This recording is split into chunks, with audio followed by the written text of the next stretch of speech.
ಎಲ್ಲರಿಗೂ ನಮಸ್ಕಾರ. ಎಲ್ಲ ಲೈಫ್ ಎಂಜಾಯ್ ಮಾಡ್ತಾ ಇದ್ದೀರ ಅಂತ ಭಾವಿಸಿದ್ದೀನಿ. ಬಹಳ ದಿನಗಳ ನಂತರ ಮತ್ತೊಂದು ಕಥಾ ಸರಣಿಯೊಂದಿಗೆ ನಿಮ್ಮ ಮುಂದೆ ಬಂದಿದ್ದೀನಿ. ಈ ಸರಿ ಚಿತ್ರದುರ್ಗದ ಪಾಳೆಗಾರರ ಚರಿತೆ.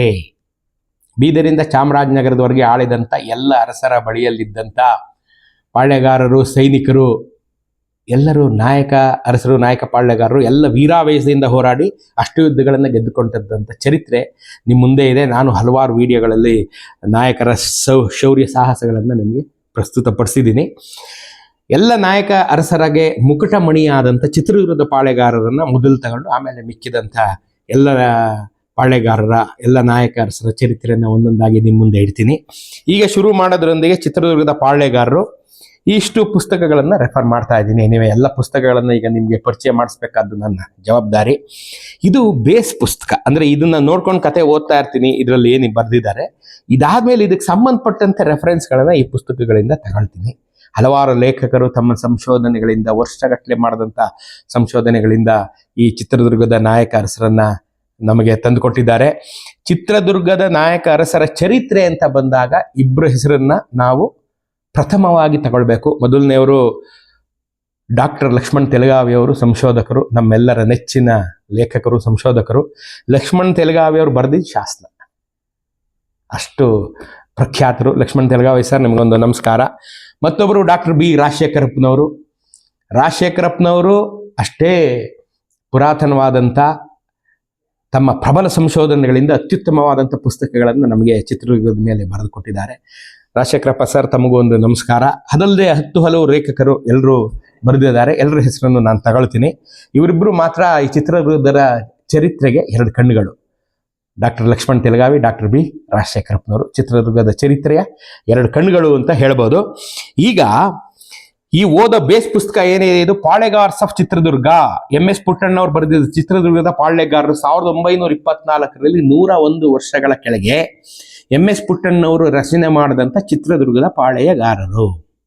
ನೋಡ್ರಿ, 100 ವರ್ಷದ ಕೆಳಗಿನ ಈ ಪುಸ್ತಕವನ್ನ, ಇದು ಬೇಸ್ ಪುಸ್ತಕ ಅಂತ ತಗೋತೀನಿ, ಆಯ್ತಾ. ಚಿತ್ರದುರ್ಗದ ಪಾಳೆಗಾರರು MS ಪುಟ್ಟಣ್ಣ ಬರೆದಿರೋವಂಥದ್ದು. ಇದಲ್ಲದೆ ಇನ್ನು ಯಾವ್ಯಾವ ಪುಸ್ತಕ ಇದೆ ಅಂತ ಒಂದೊಂದೇ ಪುಸ್ತಕ ನಾನು ನಿಮ್ಗೆ ತೋರಿಸ್ಬಿಡ್ತೀನಿ.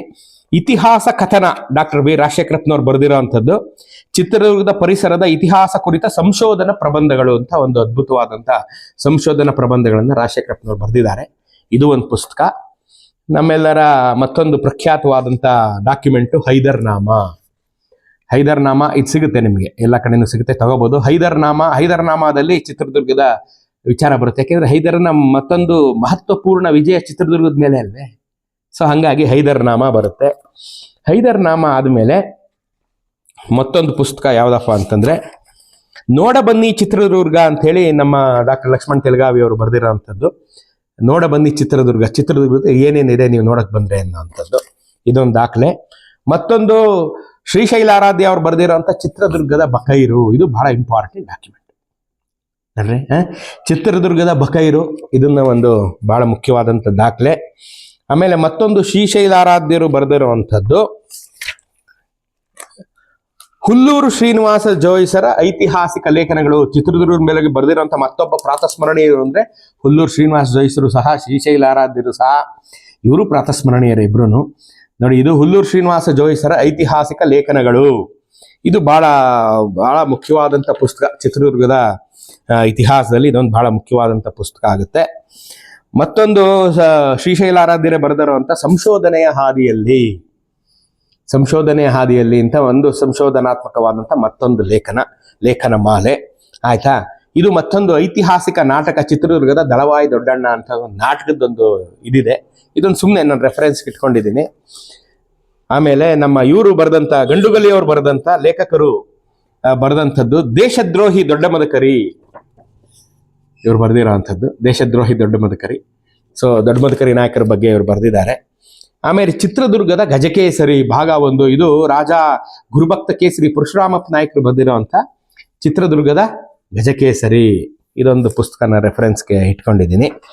ಇದೆಲ್ಲ ಐತೆ. ಈಗ ಈ ಪುಸ್ತಕಗಳು ಇದೆಲ್ಲ ಔಟ್ ಆಫ್ ಪ್ರಿಂಟ್ ಆಗಿದ್ದರಿಂದ ಇದನ್ನೆಲ್ಲ ಜೆರಾಕ್ಸ್ ಮಾಡಿಸ್ಕೊಂಡಿದ್ದೀನಿ. ಸೊ ಇದು ಚಿತ್ರದುರ್ಗದ ಗಜಕೇಸರಿ, ನಿಮ್ಗಾಗಲೇ ಹೇಳಿದೆ. ಪ್ರಮುಖ ಅಂತ ಇನ್ನೊಂದಿದೆ, ಇದು ಗಂಡುಗಲಿ ಅವ್ರು ಬರ್ದಿರೋ, ಶ್ರೀ ಗಂಡುಗಲಿ ಅವರು ಬರ್ದಿರೋಂಥ ಪ್ರಮುಖ. ಲಕ್ಷ್ಮಣ್ ತೆಲಗಾವಿ ಅವರು ಬರೆದಿರುವಂತಹ ಮತ್ತೊಂದು ಬಹಳ ಬಹಳ ಮುಖ್ಯವಾದಂಥ ಪುಸ್ತಕ ಚಿತ್ರದುರ್ಗದ ನಾಯಕ ಅರಸರು. ಇದರಲ್ಲಂತೂ ಡೇಟ್ ಸಮೇತ ಇದೆ ಸರ್. ಡೇಟ್ಗಳು ಬಹಳ ಅದ್ಭುತವಾಗಿ ಡೇಟ್ಗಳನ್ನ ಕೊಟ್ಬಿಟ್ಟಿದ್ದಾರೆ ಡಾಕ್ಟರ್ ಲಕ್ಷ್ಮಣ್ ತೆಲಗಾವಿ ಅವರು. ಸೊ ಈ ಪುಸ್ತಕ ಮಾತ್ರ ನೀವು ಚಿತ್ರದುರ್ಗ ಇತಿಹಾಸ ಆಸಕ್ತರು ಏನಿದ್ದೀರಿ, ಈ ಪುಸ್ತಕ ನೀವು ನಿಮ್ಮ ಮನೇಲಿ ಇಟ್ಕೊಳ್ಳೇಬೇಕು. ಚಿತ್ರದುರ್ಗದ ನಾಯಕ ಅರಸರು, ರಾಜಕೀಯ ಚಿತ್ರ, ಇದನ್ನು ನೀವು ಮನೇಲಿ ಇಟ್ಕೊಳ್ಳೇಬೇಕು. ಆಯ್ತಾ? ಇದು ಒಂದು ಅಷ್ಟೇ. ಲಕ್ಷ್ಮಣ್ ತೆಲಗಾವಿ ಅವರು ಚಿತ್ರದುರ್ಗದ ಲಡಾಯಿ ಲಾವಣಿ ಇದೆ. ಚಿತ್ರದುರ್ಗದ ಯುದ್ಧಗಳ ಮೇಲೆ ಲಡಾಯಿ ಲಾವಣಿ ಇದೆ. ಅದು ಎಂ ವೀರ ಮುದ್ದಣ್ಣ ವಿರಚಿತ ಲಡಾಯಿ ಲಾವಣಿ. ಇದನ್ನ ಕಲೆಕ್ಟ್ ಮಾಡಿ ಡಾಕ್ಟರ್ ಲಕ್ಷ್ಮಣ್ ತೆಲಗಾವಿ ಅವರು ಬರೆದಿದ್ದಾರೆ. ಆಮೇಲೆ ಇವರು ದುರ್ಗದ ಧವಳಕೀರ್ತಿ, ಹರ್ತಿ ವೀರನಾಯಕ ಅವರು ಬರೆದಿರ್ತಕ್ಕಂಥ ದುರ್ಗದ ಧವಳಕೀರ್ತಿ ಇದೊಂದಿದೆ. ಆಯ್ತಾ? ಸೊ ಚಿತ್ರದುರ್ಗದ 7 ಸುತ್ತಿನ ಕೋಟೆ ಅಂತ ಮತ್ತೊಂದು ಪುಸ್ತಕ ಇದೆ. ಇದರ ಲೇಖಕರು ಬಂದು ಪಾಂಡುರಂಗ ಜೋಯಿಸರು. ಚಿತ್ರದುರ್ಗದ 7 ಸುತ್ತಿನ ಕೋಟೆ ಇದೊಂದಿದೆ. ಆಯ್ತಾ? ದೊಡ್ಡೇರಿ ಕದನ, ಇದನ್ನ ನಾನು ನಿಮ್ಗೆ ಹೇಳ್ತೀನಿ, ನಿಮ್ಗೆ ಮುಂದಕ್ಕೆ ಬರ್ತಾ ಹೇಳ್ತೀನಿ ದೊಡ್ಡೇರಿ ಕದನ ಎಷ್ಟು ಮುಖ್ಯವಾದಂಥದ್ದು ಅಂತ. ದೊಡ್ಡೇರಿ ಕದನ ಡಾಕ್ಟರ್ ಲಕ್ಷ್ಮಣ್ ತೆಲಗಾವಿ ಅವರು ಬರೆದಿರತಕ್ಕಂಥದ್ದು. ಮತ್ತೆ ಲಕ್ಷ್ಮಣ್ ತೆಲಗಾವಿ ಅವರ ಮತ್ತೊಂದು ಏನಪ್ಪಾ ಅಂದ್ರೆ, ಇದೊಂದು ಬಹಳ ಇಂಪಾರ್ಟೆಂಟ್ ಪುಸ್ತಕ. ಚಿತ್ರದುರ್ಗದ ಇತಿಹಾಸದಲ್ಲಿ ಬಿಳಿಚೋಡು ವಿರೂಪಾಕ್ಷಪ್ಪ ಜೋಯಿಸರು ಮತ್ತು ಚಿನ್ನದ ಮನೆಯವರು, ಇದು ಬಹಳ ಮುಖ್ಯವಾದಂಥ ಪುಸ್ತಕ ಆಗುತ್ತೆ ಇದನ್ನು. ಆಮೇಲೆ ಚಿತ್ರದುರ್ಗ ಮಾರ್ಗದರ್ಶಿ ಅಂತ ಇದೆ. ಇದು ಪಾಂಡುರಂಗ ಜೋಯಿಸರು ಬರೆದಿರುವಂಥ ಚಿತ್ರದುರ್ಗದ ಮಾರ್ಗದರ್ಶಿ, ಇದೊಂದು ಪುಸ್ತಕ ಇದೆ. ಆಮೇಲೆ ಡಾಕ್ಟರ್ ಮೀರಾಸಾಬಿಹಳ್ಳಿ ಶಿವಣ್ಣ ಅವ್ರು ಬರೆದಿರ್ತಕ್ಕಂಥದ್ದು ದುರ್ಗದ ಸೀಮೆ ಜಾನಪದ. ಇದೊಂದು ಬಹಳ ಮುಖ್ಯವಾದಂಥ ಪುಸ್ತಕ ದುರ್ಗದ ಇತಿಹಾಸದಲ್ಲಿ. ಇದಾದ ಮೇಲೆ ಡಾಕ್ಟರ್ ಬಿ ರಾಜಶೇಖರಪ್ಪನವ್ರು ಬರೆದಿರುವಂಥದ್ದು ಚಿತ್ರದುರ್ಗದ ಪಾಳೆಗಾರರ ದಾಖಲೆಗಳು. ಇದು ಕರ್ನಾಟಕ ರಾಜ್ಯ ಪತ್ರಗಾರ ಇಲಾಖೆಯಿಂದ ಪ್ರಕಟಗೊಂಡಿರುವಂಥದ್ದು. ಇದು ನಿಮ್ಗೆ ಸಿಗುತ್ತೆ ಇದು. ಆಯ್ತಾ? ಇದು ಡಾಕ್ಟರ್ ಬಿ ರಾಜಶೇಖರಪ್ಪನವ್ರು ಬರೆದಿರುವಂಥ ಬಹಳ ಮುಖ್ಯವಾದಂಥ ಪುಸ್ತಕ ಇದು ಪೂರ್ತಿ ದಾಖಲೆಗಳೇನು, ಇದನ್ನು ದಾಖಲೆಗಳ ಸಮೇತವಾಗಿ ಬರೆದಿರುವಂಥದ್ದು. ಡಾಕ್ಟರ್ ರಾಜಶೇಖರಪ್ಪನವ್ರು ಇನ್ನೊಂದು ಬರೆದಿದ್ದಾರೆ, ಪ್ರಾಚೀನ ಚಿತ್ರದುರ್ಗ ಅಂತ. ಇವತ್ತು ನಾನು ತರದ್ ಮರ್ತ್ಬಿಟ್ಟೆ, ನೆಕ್ಸ್ಟ್ ಬಂದಾಗ ನಾನು ನಿಮ್ಗೆ ತಂದು ತೋರಿಸ್ತೀನಿ. ಪ್ರಾಚೀನ ಚಿತ್ರದುರ್ಗ ಅಂತ ಬಹಳ ಅದ್ಭುತವಾದಂಥ ಪುಸ್ತಕ. ಚಿತ್ರದುರ್ಗ ಪಾಳೆಗಾರರಿಗೆ ಮುಂಚೆ ಹೇಗಿತ್ತು, ನಾಯಕ ಅರಸರಿಗೆ ಮುಂಚಿನ ದುರ್ಗ ಹೇಗಿತ್ತು ಅಂತ ತೋರಿಸ್ತಾರೆ. ಅದು ಬಹಳ ಚೆನ್ನಾಗಿದೆ. ಆಮೇಲೆ ಹರ್ತಿ ವೀರನಾಯಕ ಅವ್ರು ಬರೆದಿರುವಂಥ ಕ್ಷಾತ್ರಾಂಶ ಪ್ರಬೋಧ ಅಂತ ಮತ್ತೊಂದು ಪುಸ್ತಕ ಇದೆ. ಇದೊಂದು ಚೆನ್ನಾಗಿದೆ. ಮತ್ತು ನಮ್ಮ ಆತ್ಮೀಯರಾದಂಥ ಹಿರಿಯರಾದಂಥ ನಮ್ಮ ಗುರು ಸಮಾನರಾದಂಥ ಡಾಕ್ಟರ್ BL ವೇಣು ಅವ್ರು ಬರೆದಿರತಕ್ಕಂಥ ಚಿತ್ರದುರ್ಗದ ಕಲ್ಲಿನ ಕೋಟೆ, ಇದೊಂದು ತುಂಬ ಚೆನ್ನಾಗಿದೆ. ಆಮೇಲೆ TR ರಾಧಾಕೃಷ್ಣ ಅವ್ರು ಬರೆದಿರ್ತಕ್ಕಂಥ ಜಿನುಗುವ ಹಳ್ಳಗಳು ಅಂತ, ಇದು ದುರ್ಗದ ಬಗ್ಗೆನೆ, ಜಿನುಗುವ ಹಳ್ಳಗಳು. ಮತ್ತೆ ಡಾಕ್ಟರ್ ಲಕ್ಷ್ಮಣ್ ತೆಲಗಾವಿ ಅವರು ಮತ್ತೊಂದು ಬರೆದಿರ್ತಕ್ಕಂಥ ಸಂಶೋಧನೆಯ ಹೆಜ್ಜೆಗಳು ಅಂತ ಇದೊಂದು ಪುಸ್ತಕ ಬರೆದಿದ್ದಾರೆ. ಇದೊಂದು ಬಹಳ ಚೆನ್ನಾಗಿರುವಂಥ ಪುಸ್ತಕ. ಆಮೇಲೆ ಸುಹೃದ ಸ್ಫುರಣ, ಇದು ಡಾಕ್ಟರ್ ಲಕ್ಷ್ಮಣ್ ತೆಲಗಾವಿ ಅವರು ಬರೆದಿರ್ತಕ್ಕಂಥ ಸುಹೃದ ಸ್ಫುರಣ ಅಂತ ಬರೆದಿದ್ದಾರೆ. ಇದು ಒಂದು ಅದ್ಭುತವಾದಂಥ ಪುಸ್ತಕ. ಆಮೇಲೆ ನಮ್ಮ ಡಾಕ್ಟರ್ ಮೀರಾಸಾಬಿಹಳ್ಳಿ ಶಿವಣ್ಣ ಅವರು ಬರೆದಿರ್ತಕ್ಕಂಥದ್ದು ನಾಯಕನಹಟ್ಟಿ ಪಾಳ್ಯಗಾರರಲ್ಲೂ ನಮ್ಮ ದುರ್ಗದ ಇತಿಹಾಸ ಇದರಲ್ಲಿ ಮೆನ್ಷನ್ ಆಗುತ್ತೆ. ಹಾಗಾಗಿ ನಾಯಕನಹಟ್ಟಿ ಪಾಳ್ಯಗಾರರು. ಮತ್ತೊಂದು ಲಕ್ಷ್ಮಣ್ ತೆಲಗಾವಿ ಅವರು ಬರೆದಿರತಕ್ಕಂಥದ್ದು ಪರ್ಜನ್ಯ ಯಾಗಾಚರಣೆ ಮತ್ತು ಬರ ನಿವಾರಣೆ. ಇದು ತಗೋತೀನಿ ಮುಂದಕ್ಕೆ, ಇದು ಯಾವಾಗ ಬಂತು ಅಂತ. ಇದು ಬಿಚ್ಚಗತ್ತಿ ಭರಮಣ್ಣ ನಾಯಕರ ಕಾಲದಲ್ಲಿ ಬಂತು ಬರ ನಿವಾರಣೆ ಅಂತ. ಇದೊಂದು ಬಹಳ ರೋಚಕವಾದಂಥ ಘಟನೆ ಇದು. ಸೊ ಇದನ್ನ ನಾನು ನಿಮ್ಗೆ ಹೇಳ್ತೀನಿ ಮುಂದಕ್ಕೆ. ಇದು ನಮ್ಮ ಫ್ರಾನ್ಸಿಸ್ ಬುಕಾನನ್ ಅವ್ರದ್ದು ಬಂದಂಥ ಮೈಸೂರು, ಕೆನರಾ ಮತ್ತು ಮಲಬಾರ್ ಪ್ರಾಂತ್ಯಗಳ ಮೂಲಕ ಮದ್ರಾಸಿನ ಒಂದು ಪಯಣ. ಫ್ರಾನ್ಸಿಸ್ ಬುಕಾನನ್ ಕನ್ನಡಕ್ಕೆ ತಂದಿರುವಂಥದ್ದು ಇದು. ಇವರು ಫ್ರಾನ್ಸಿಸ್ ಬುಕಾನನ್ ದುರ್ಗದ ಸೀಮೆಗೆ ಬರ್ತಾನೆ. ದುರ್ಗಕ್ಕೆ ಬಂದಾಗ ಏನೇನು ನೋಡಿದ ಬುಕಾನನ್ ಅನ್ನುವಂಥದ್ದು ದಾಖಲು ಮಾಡಿದ್ದಾನೆ. 1800 ಅವ್ನು ಬರೋದು, 801. ಸೊ ಆಗ ಅಂದ್ರೆ ನಾಯಕರ ಹೆಸರೆಲ್ಲ ಮುಗಿದೋಗಿರ್ತಾರೆ, ಮದಕರಿ ನಾಯಕರ ಆಗೋಗಿರುತ್ತೆ, ಹೈದರು ಆಗಿ, ಟಿಪ್ಪು ಸುಲ್ತಾನ್ರಾಗಿ ಅವರೆಲ್ಲ ಮುಗಿದೋದ್ಮೇಲೆ ಇವನು ಬುಕಾನನ್ನು ಬಂದು ಇದನ್ನೆಲ್ಲ ಮದ್ರಾಸರು, ಕೆನರಾ, ಮೈಸೂರು ಇವೆಲ್ಲ ದುರ್ಗ ಎಲ್ಲ ಅವರು ರೌಂಡ್ ಹೊಡೆದಾಗ ಅದನ್ನು ದಾಖಲು ಮಾಡಿದಂಥ ಒಂದು ಅದ್ಭುತವಾದಂಥ ದಾಖಲೆ. ಮತ್ತೆ ಡಾಕ್ಟರ್ ಲಕ್ಷ್ಮಣ್ ತೆಲಗಾವಿ ಅವರು ಚಿತ್ರದುರ್ಗದ ಪ್ರಾಚೀನ ದೇವನೆಲೆಗಳು ಅಂತ ಬರೆದಿದ್ದಾರೆ. ದೇವನೆಲೆಗಳು ದುರ್ಗದಲ್ಲಿ, ದುರ್ಗದ ಸೀಮೆಯಲ್ಲಿ ಏನೇನಿದೆ ಅನ್ನುವಂಥದ್ದನ್ನ ಬರೆದಿದ್ದಾರೆ. ಸೊ ಇದು ನೋಡಿ, ಇಷ್ಟು ಪುಸ್ತಕನ ನಾನು ತಗೋತೀನಿ. ಆಯ್ತಾ? ಸೊ ಇಷ್ಟು ಪುಸ್ತಕಗಳು ದುರ್ಗಕ್ಕೆ.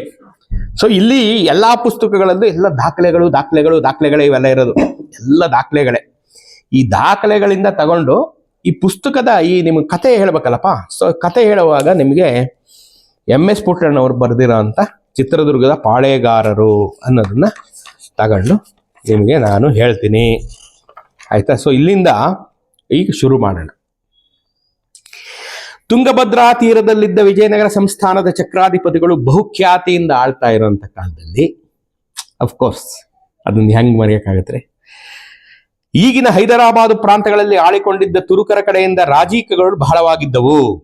ಆದುದರಿಂದ ಯಾವಾಗಲೂ ತಯಾರಾದ ಸೇನೆಯು ಸಿದ್ಧವಾಗಿರುವುದಕ್ಕಾಗಿಯೂ ವಿಸ್ತಾರವಾದ ತಮ್ಮ ರಾಜ್ಯದ ದೊರೆತನವು ಬಿಗಿಯಾಗಿ ನಡೆಯುವುದಕ್ಕಾಗಿಯೂ ಆ ಕಾಲದಲ್ಲಿ ಅನುಕೂಲವಾದದ್ದೆಂದು ಎಣಿಸಲ್ಪಟ್ಟು ಪೂರ್ವದಿಂದಲೂ ಅಲ್ಲಲ್ಲಿ ರೂಢಿಗೆ ಬಂದಿದ್ದ ಒಂದು ಏರ್ಪಾಟನ್ನು ಉಪಯೋಗ ಮಾಡಿಕೊಂಡಿದ್ರು. ಏನ್ ಏರ್ಪಾಟ್ ಮಾಡ್ಕೊಂಡಿದ್ರು ಇವರು ನಮ್ಮ ವಿಜಯನಗರದ ಅರಸರು ಅಂದ್ರೆ, ಇವರ ಚಕ್ರಾಧಿಪತ್ಯದ ಮುಖ್ಯವಾದ ಸ್ಥಳಗಳಲ್ಲಿ ಅಧಿಕಾರ ಮಾಡಲು ಪ್ರಮುಖರಾದ ಜನಗಳನ್ನ ನೇಮಿಸಿದ್ದರು.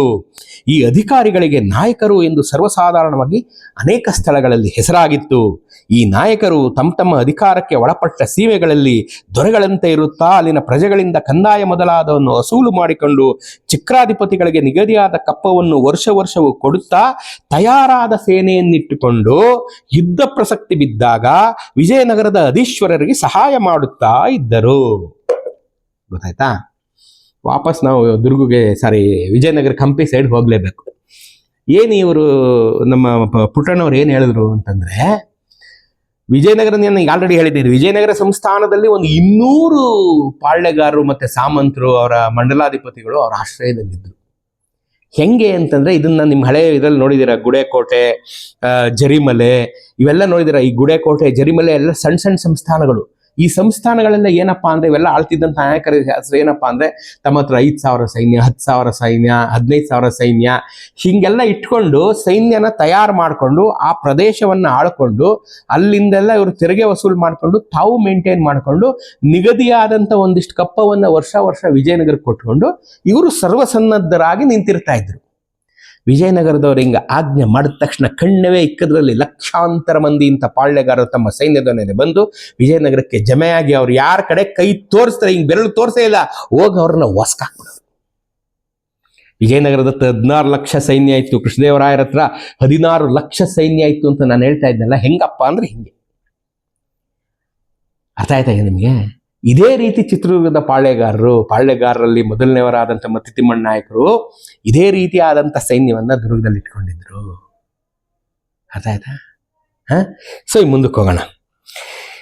ಈ ಕಾರಣದಿಂದ ಈ ನಾಯಕರಿಗೆ ಪಾಳ್ಯಗಾರರೆಂದು ಹೆಸರು ಬಂತು. ಪಾಳೆಯಗಾರ, ಪಾಳೆಪಟ್ಟಿನಿಂದ ಪಾಳೆಯಗಾರ.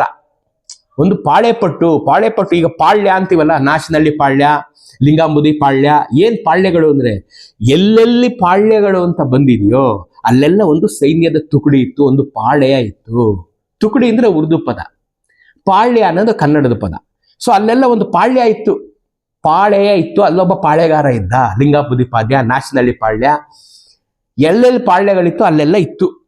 ಈ ಪಾಳ್ಯಗಳಲ್ಲಿದ್ದಂಥ ಸೈನಿಕರು ರಾಜನ ಆಜ್ಞೆಯ ಮೇರೆಗೆ ತಮ್ಮ ಸೈನ್ಯ ತಗೊಂಡು ರಾಜನ ಸಪೋರ್ಟ್ಗೆ ಹೋಗಿ ಯಾರ ಮೇಲೆ ಕಾದಾಡಬೇಕೋ ಕಾದಾಡ್ತಾ ಇದ್ರು.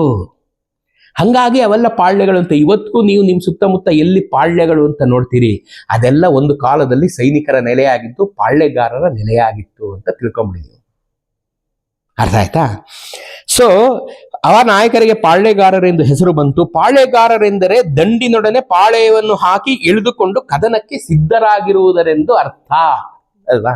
ಕರೆಕ್ಟ್ ಆಗಿ ಹೇಳಿದ್ದಾರೆ. ಇವರು ಮೊಘಲಾಯಿ ಸೇನೆ ಮೊದಲಾದವರ ಮೇಲೆ ಯುದ್ಧ ಮಾಡಿ ಜಯವನ್ನು ಹೊಂದಿದ್ದರು. ಮೊಘಲಾಯಿ ಸೇನೆ ಅಂದ್ರೆ ಮುಘಲ್ಸ್ ಮೇಲೂ ಯುದ್ಧ ಮಾಡಿ ಜಯವನ್ನು ಹೊಂದಿದ್ರು ಅಂದ್ರೆ ಈ ನಾಯಕ ಅರಸರ ಶೌರ್ಯವನ್ನ ನೀವು ನೆನಪು ಹಾಕ್ರಿ ಅಲ್ವಾ? ಸಾಧಾರಣವಾಗಿ ಈ ಪಾಳ್ಯಗಾರರಲ್ಲಿ ಅನೇಕರು ಬೇಡರು ಅಥವಾ ವ್ಯಾಧರು. ಈ ಜಾತಿಯವರಲ್ಲಿ ಊರ ಬೇಡರು, ಮ್ಯಾಸೆ ಬೇಡರು ಎಂಬ 2 ಪಂಗಡಗಳುಂಟು. ಆಯ್ತೆ ಅಂತ ಹೇಳ್ಕೊಂಡು ಈ ಜಾತಿಯವರಿಗೆಲ್ಲ, ಬೇಡರ ಜಾತಿಯವರಿಗೆಲ್ಲ ನರಸಿಂಹಸ್ವಾಮಿ, ಕಂಪಳದೇವರು, ಸಿದ್ದಯ್ಯ, ರಂಗಯ್ಯ, ಚಿತ್ರದೇವರು ಎಂಬ ಮನೆ ದೇವರುಗಳು ಸಹ ಉಂಟು. ಅರ್ಥ ಆಯ್ತಾ? ಸೊ ನಿಮ್ಗೆ ಈಗ ಇವರು ಪುಟ್ಟಣ್ಣವರು ಒಂದು ಬ್ರೀಫ್ ಆಗಿ ಒಂದು ಚಿತ್ರಣ ಕೊಡ್ತಾ ಇದ್ದಾರೆ. ಹೆಂಗೆ ನಾಯಕರು, ಪಾಳ್ಯಗಾರರು ಹೆಂಗ್ ಬಂದ್ರು, ಹೇಗೆಲ್ಲ ಅದು ಒಂದು ಪಾಳೆಪಟ್ಟು ಸಿದ್ಧ ಆಗ್ತು, ಹೇಗೆ ಒಂದು ದಂಡು ಅಲ್ಲಿಗೆ ಬಂದು ನಿಂತ್ಕೊಳ್ತು, ಹೇಗೆ ಒಂದು ಪಾಳ್ಯಗಾರ ಸ್ಥಾಪನೆ ಆದ್ರು, ಇವ್ರು ಹೇಗೆಲ್ಲ ನಡ್ಕೋತಿದ್ರು ಒಂದು ಸಿಸ್ಟಮ್. ಈ ಸಿಸ್ಟಮ್ ಅನ್ನು ಸೆಟಪ್ ಮಾಡಿದವ್ರು ಯಾರು? ವಿಜಯನಗರದ ಅರಸರು. ಅದಕ್ಕೆ ಮುಂಚೆ ಕಂಪಿಲರಾಯ, ಕುಮಾರರಾಮ, ಮುಮ್ಮಡಿ ಸಿಂಗನಾಯಕ, ಇವೆಲ್ಲ ಕಂಪಿಲರಾಯ ಕುಮಾರರಾಮನಿಂದ ಬಂದು, ಹಕ್ಕಬುಕ್ಕರಿಂದ ಬಂದು, ವಿಜಯನಗರದ ಅರಸರಿಂದ ಬಂದು, ಚಿತ್ರದುರ್ಗ ನಾಯಕ ಅರಸರಿಂದ ಬಂದು ಮುಂದಕ್ಕೋಯ್ತು. ಎಂಥ ಪೂರ್ವಸೂರಿಗಳ ರೋಚಕ ಚರಿತ್ರೆ ಅಲ್ವಾ? ಎಂಥ ಚರಿತ್ರೆ ಅಲ್ವೇನ್ರಿ? ಎಂಥ ಚರಿತ್ರೆ ನೋಡಿ. ಹೇಳ್ತಾ ಇದ್ರೆ ಇದು ಹೇಳ್ತಾನೆ ಇರ್ಬೇಕು. ಈಗ ನಿಮಗೆ ಪಾಳ್ಯಗಾರರು ಅಂದ್ರೇನು, ಪಾಳ್ಯಪಟ್ಟುಗಳು ಅಂದ್ರೇನು ಅಂದ್ರೆ ಇಮ್ಯಾಜಿನ್ ಮಾಡ್ರಿ, 200 ಇಂಥ ಪಾಳೆಪಟ್ಟುಗಳ ಒಡೆಯ ವಿಜಯನಗರದ ಅರಸ ಅಂದ್ರೆ ನೀವು ಯು ಕಾಂಟ್ ಇಮ್ಯಾಜಿನ್ ಅಲ್ವಾ. ಅದಕ್ಕೆ ಹಂಪಿಯ ವೈಭವ ಅನ್ನೋದು ನಾವೆಲ್ಲ, ಹಂಪಿಯ ವೈಭವ. ಈಗ ನಾವ್ ಯಾರ್ದಾರು ಪಾಳೆಪಟ್ಟನ್ನ ಹೇಳ್ತಾ ಇದೀವಿ ಅಂದ್ರೆ ಹಂಪಿಯ 200ನೇ ಒಂದು ಭಾಗ, 1/200. ಆದ್ರೆ ಇವರು ಯಾರಿಗೂ ಏನು ಕಡಿಮೆ ಇಲ್ಲ. ಇವ್ರ ಶೌರ್ಯ ಇದೆಯಲ್ಲ, ಅದು ಯಾರಿಗೂ ಕಡಿಮೆ ಇಲ್ಲದಂಥದ್ದು ಶೌರ್ಯ. ಅರ್ಥ ಆಯ್ತು ನಿಮ್ಗೆ ನಾನು ಹೇಳ್ತಾ ಇರೋದು? ಅಂಥ ಶೌರ್ಯವಂತರು. ಹಾಗಾಗಿ ನಾವು ಇವ್ರನ್ನೆಲ್ಲ ನೆನೆಸ್ಬೇಕಿದೆ. ಕೇಳಿದ್ರಲ್ಲ. ಈಗ ನಾಳೆಯಿಂದ ನಿಮಗೆ ಈ ಚಿತ್ರದುರ್ಗದ ಮೂಲ ಪುರುಷರು ಯಾರು, ಎಲ್ಲಿಂದ ಬಂದ್ರು, ದುರ್ಗಕ್ಕೆ ಹೆಂಗೆ ಬಂದ್ರು, ಹೆಂಗೆ ತಮ್ಮ ಪಾಳೆಪಟ್ಟು ಸ್ಥಾಪನೆ ಮಾಡಿದ್ರು, ಹೆಂಗೆ ವಿಜಯನಗರದ ಕೈ ಕೆಳಗಡೆ ಹೋಗಿ ಅವರ ಒಂದು ಸ್ನೇಹವನ್ನು ಸಂಪಾದನೆ ಮಾಡಿದ್ರು, ಇವೆಲ್ಲ ನಾಳೆಯಿಂದ ಶುರು ಮಾಡ್ತೀನಿ.